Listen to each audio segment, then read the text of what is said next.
आज हम पढ़ने जा रहे हैं पाठ 12 दानी कुंडन। तो यहाँ पर क्या है, हमने दान के महत्व पर प्रकाश डाला है, यानी दानी कुंडन कितना दान कर सकते हैं, उनके दान के ऊपर ये कहानी है।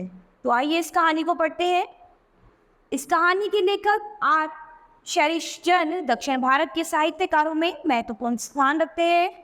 वह उनकी एक लोकप्रिय कहानी है जिसमें दानी कुंडन की दानवीरता का चित्रण किया है।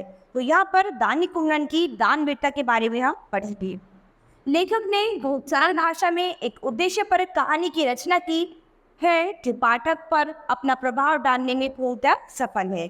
तो आइए कहानी को पढ़ते हैं। 2000 साल पहले तमिलनाडु में मुदिरम नामक एक पहाड़ी प्रदेश था। वहाँ कुंडन नामक नाम का राजा शासन करता था। वह बड़ा दानी, प्रजावत्सल और न्यायपालक था। वह विद्वानों, कवियों, कलाकारों का आदर करता था। उसके मन में दीन दुखी लोगों के प्रति सहानुभूति थी। लोग मदद मांगने उसके पास आया करते थे। वह याचकों की मांग आदरपूर्वक पूरी करता था।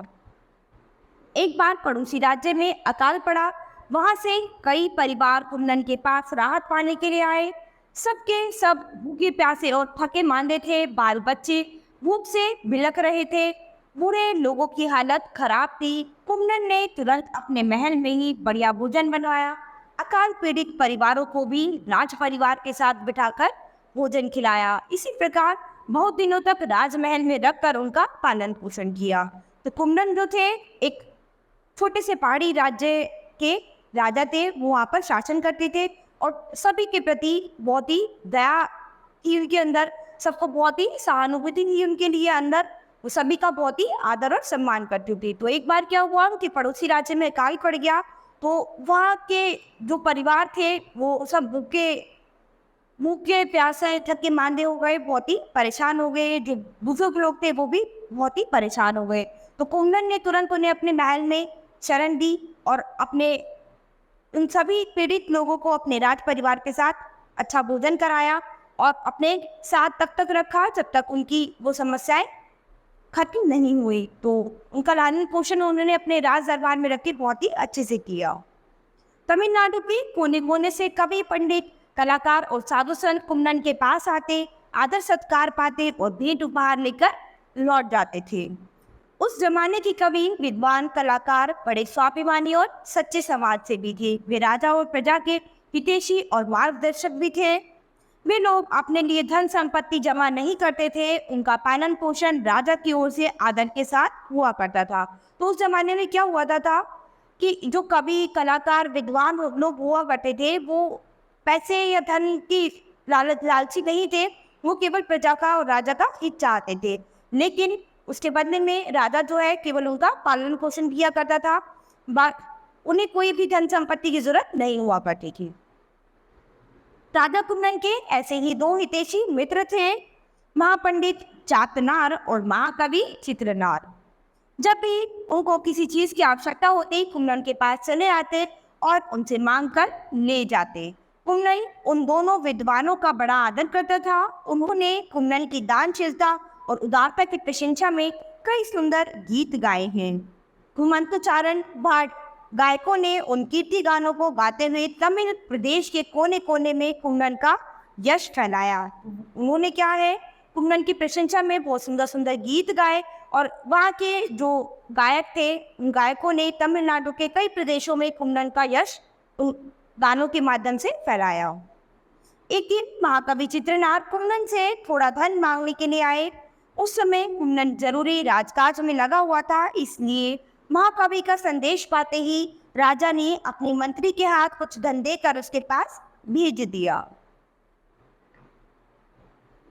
महाकवि को यह व्यवहार अच्छा नहीं लगा। उन्होंने मंत्री के दिए धन को स्वीकार नहीं किया।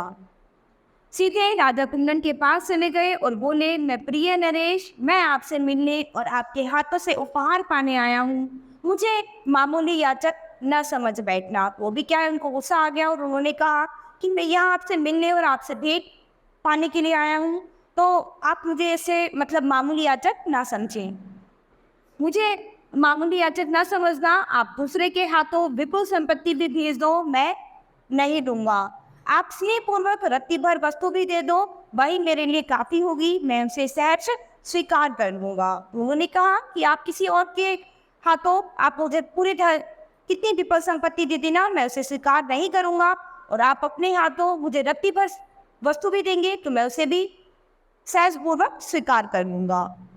कुंदन महाकवि की झिड़की सुनकर लज्जित हुआ। उसने अपनी गलती के लिए महाकवि से क्षमा मांगी। उसको इसी महाकवि की एक पुरानी बात याद हो आई। वे एक बार पड़ोसी प्रदेश के राजा बेलियान के महल में गए थे। उस समय वह आराम कर रहा था। महाकवि के आने का समाचार मिला।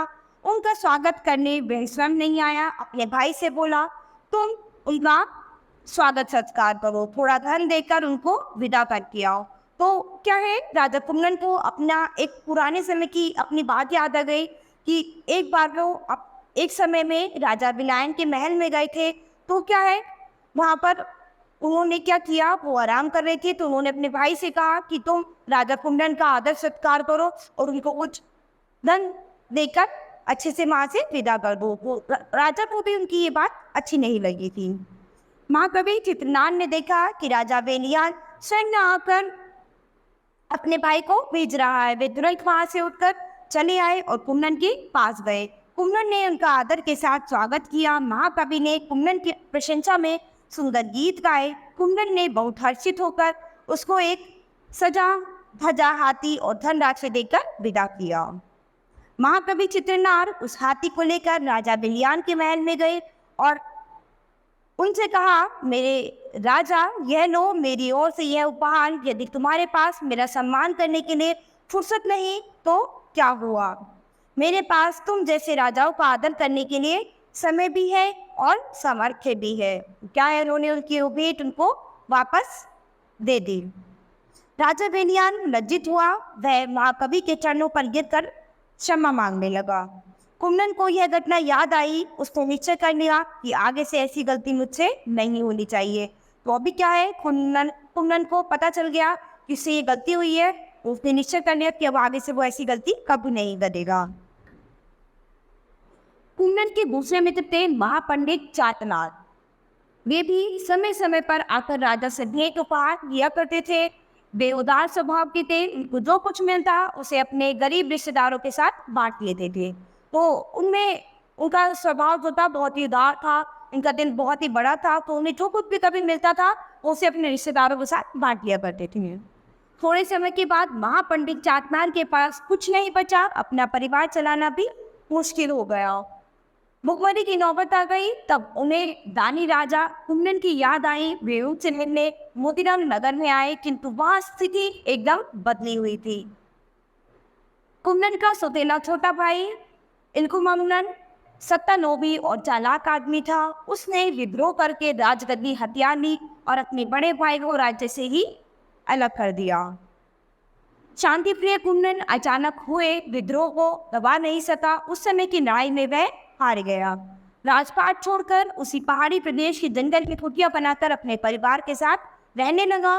फिर भी उसी का नाम और यश प्रांत में ऊंचा था। क्या था कि इनका जो सौतेला भाई था उसने उनसे पूरा राज्य छीन लिया और जो राजा कुंदन जो थे वो वहाँ से कहीं दूर पहाड़ी प्रदेश में एक छोटी सी कुटिया बनाकर अपने परिवार के साथ रह रहे थे। लेकिन उसके बाद भी उनका नाम और यश पूरे प्रदेश में फैला हुआ था।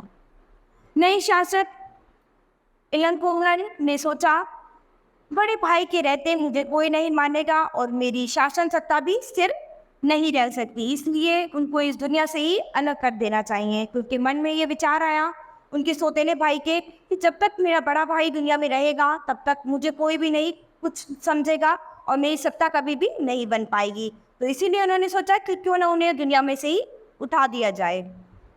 बस दूसरे ही दिन इलंकुमन ने राज्य भर में ढिंडोरा पिटवाया कि जो व्यक्ति मेरे पराजित भाई का सिर काट कर लाएगा उसे 1000 स्वर्ण मुद्राएं भेंट की जाएंगी। इस घोषणा को सुनते ही लोगों में खलबली मच गई। सभी प्रजाजन नए शासक इलंकुमन से घृणा करने लगे और उसकी निंदा भी। इस निष्ठापूर्ण घोषणा की सभी ने अवहेलना कर दी। महापंडित चातनार अपने दानी मित्र कुंदन की दुर्दशा जानकर बहुत ही दुखी हुए। वे उसको खोजते हुए जंगल में गए। कुंदन से मुलाकात हुई। दोनों स्नेह से गले मिलकर रो पड़े। भाग्य का यह कैसा क्रूर खेल है। लाचारी का एहसास दोनों को अधिक सताने लगा। तो अपने भाग्य को देखते हुए वो दोनों ही जो थे बहुत ही निराश हो रहे थे। कुंदन भाग गया कि तैसे मित्र चातनार तंग हालत में है और मुझसे मदद लेने आए हैं। उसको अपनी दुर्दशा पर बहुत दुख हुआ। वह सोचने लगा, मैं कितना भागा हूँ। घर आए आदरणीय अतिथि का सत्कार करने और इनकी मदद करने के लिए मेरे पास कुछ भी नहीं है। ऐसे निकृष्ट जीवन से लाभ भी क्या है? वो भी क्या है? राजा को समझ में आ गया था कि उनके मित्र चातनार जो है वो अच्छे ढंग में नहीं है, इनकी हालत खराब है और वो मेरे से किसी भेंट के उसमें आए हैं, लेकिन मैं उन्हें कोई भी उपहार नहीं दे सकता, उन्हें कुछ भी समय नहीं दे सकता, क्योंकि इस समय वो खुद ही बहुत ही लाचार अवस्था में है।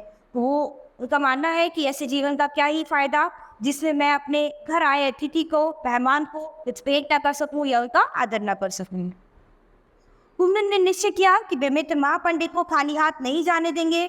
उसने चातनार से निवेदन किया, मेरे आदरणीय बंधु, आप मेरी यह तलवार दीजिए, इससे मेरा सिर काट कर ले जाइए और मेरे भाई को सौंप दीजिए।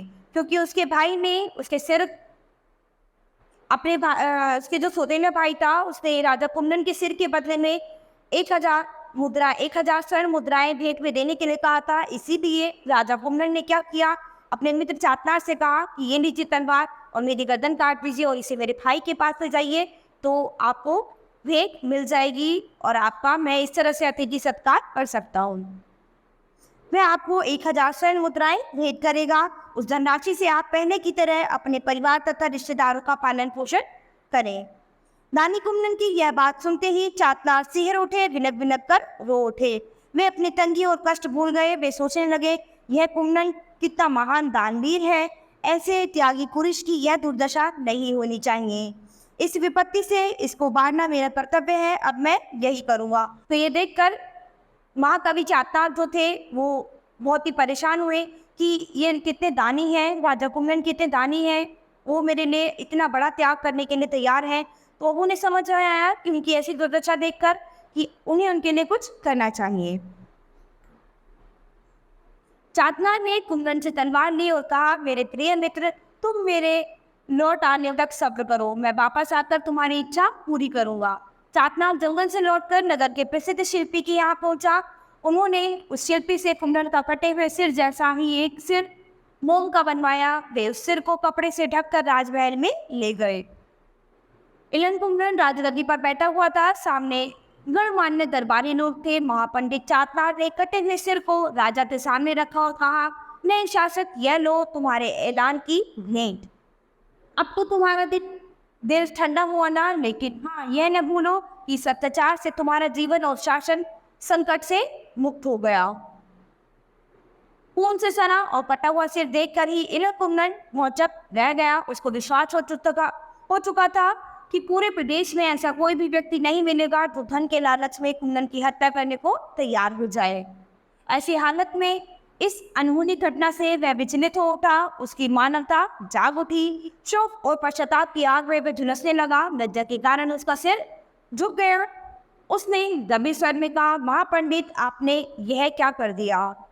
मैं सत्ता के मोह में पड़कर भाईचारा, सद्भाव और चीन सब भूल बैठा। आप तो बड़े विद्वान हैं और मेरे बड़े भाई के मित्र भी हैं, आपके हाथों यह पाप कैसे हुआ? तो अभी क्या है, उनका जो सौतेला भाई था उसको पश्चाताप हुआ, उसको बड़ा ही दुख हुआ कि मैं तो यही मानता था कि पूरे प्रदेश में ऐसा कोई भी व्यक्ति नहीं है जो मेरे बड़े भाई का सिर काट कर ला सके, लेकिन आप तो पंडित हैं, आप तो महापंडित हैं, विद्वान हैं, आपके हाथों ये ऐसा अनर्थ, ऐसा पाप कैसे हो गया?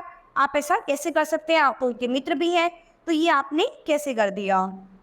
चातनार इलन कुंदन के हृदय परिवर्तन से आश्वस्त हुए। वे शांत भाव से बोले, युवराज, तुमसे इसी हृदय परिवर्तन की आशा मुझे थी। तो ये देखकर जो चातनार जो थे वो बहुत ही खुश हुए और उससे इलन कुंदन से बोलते हैं कि ठीक है, मैं यही चाहता था कि तुम्हारा ऐसे ही हृदय परिवर्तन करना चाहता था। मुझे बहुत ही खुशी है कि तुम्हारा इस तरह से हृदय परिवर्तन हुआ, इसीलिए मैंने यह उपाय किया है। तुम्हारे बड़े भाई दानी कुंदन जंगल में भले चंगे हैं, यह उनका नकली सिर है जो मोम का बना है। अब तो तुम्हें अपने किए पाप का प्रायश्चित करना है, करोगे? इलन कुंदन ने हाथ जोड़कर चातनार से क्षमा मांगी और प्रार्थना की, महापंडित जी, आज्ञा दीजिए, मैं अपने प्राण तक देने को तैयार हूँ। चातनार ने उसे समझाया, युवराज, तुम बड़े भाई को आदर के साथ वापस बुला लाओ, उनको यह राजगद्दी सौंप दो। इस प्रांत के पुराने राजा लोग बड़े दानी, मिकी पालक और विद्या प्रेमी थे। तुम्हारे पूर्वजों ने अच्छे भले काम कर बड़ी ख्याति पाई है युवराज, तुम भी अपने पूर्वजों की तरह अच्छे काम करके कीर्ति पाओ। तो अब जो महाकवि चातनार थे उन्होंने समझाया कि तुम्हारे बड़े भाई जो हैं जंगल में भले चंगे हैं, तुम उनको आदर के साथ लाओ और उन्हें ये राजगद्दी सौंप दो। तुम्हारे जो पूर्वज थे उन्होंने बहुत ही अच्छे अच्छे काम किए हैं, तो तुम भी उन्हीं की भांति अपने पूर्वजों की तरह अच्छे काम करो, अपनी कीर्ति और यश को अच्छी तरह से फैलाओ।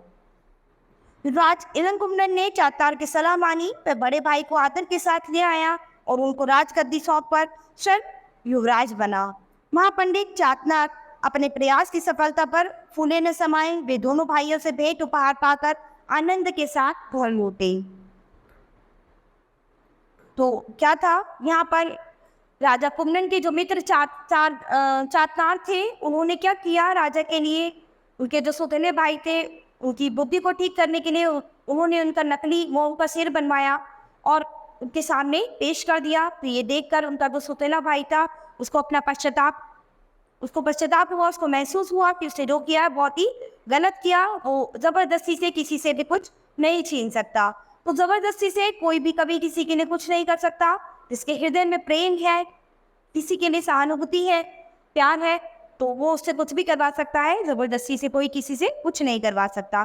तो यहाँ क्या था, उनका सौतेला भाई जो था वो अपने पश्चाताप हुआ और उससे अपने बड़े भाई को वापस लाकर उनको राजगद्दी पर बिठाया और उनको राजा बनाया। और उनके लिए क्या है, उसने सब कुछ किया जो वो छोड़कर गए थे, सब कुछ उनको वापस दिया। तो इस तरह से चातनार जो थे उन दोनों भाइयों से मिलकर उनसे भेंट लेकर वापस अपने घर चले गए और राजा जो थे वो बहुत खुश थे। तो यहाँ पर दानी कुम्भनन जो थे वो बहुत ही अच्छे थे, सभी के प्रति बहुत ही, सबके लिए बहुत ही दानी थे और सबके प्रति बहुत ही प्रेम भाव से रहते थे, सबको बहुत ही सहानुभूति देते थे। तो बच्चों, हमें भी हर किसी के साथ ऐसे ही व्यवहार करना चाहिए जैसे कि दानी कुम्भनन करते हैं। तो बच्चों, ये आज पाठ हमारा यही खत्म होता है। अब हम अपनी नई क्लास में मिलेंगे अपने नए पाठ के साथ। धन्यवाद।